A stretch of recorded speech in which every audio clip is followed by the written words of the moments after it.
Notre village est un village rural, mais tout en longueur, une grande traversée. Donc nous avons voulu rompre la monotonie de notre village par un épanouissement de la nature, type fleurissement et touche de couleurs.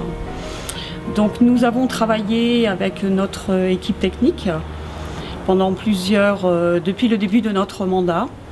Et je pense que cette année, c'est l'aboutissement d'un long travail entre les élus, les habitants de Baron, ainsi que le service technique.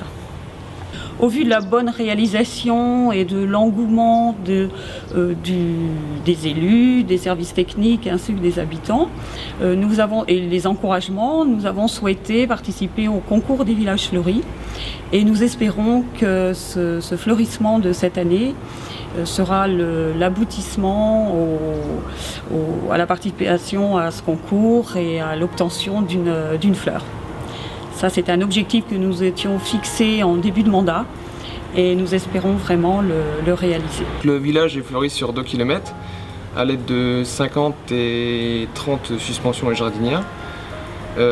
Parmi cette longueur, nous pouvons apercevoir le fleurissement de l'église, du monument aux morts et plus particulièrement du square, où est-ce qu'un aménagement paysager a été effectué par les services techniques. On compte environ 35 espèces de fleurs, donc ce qui est quand même pas mal pour une petite commune. Et l'idée était de jouer sur le thème de couleurs ainsi que sur le volume. En ce qui concerne l'arrosage, donc nous utilisons notre propre eau de source de Baron-sur-Redon.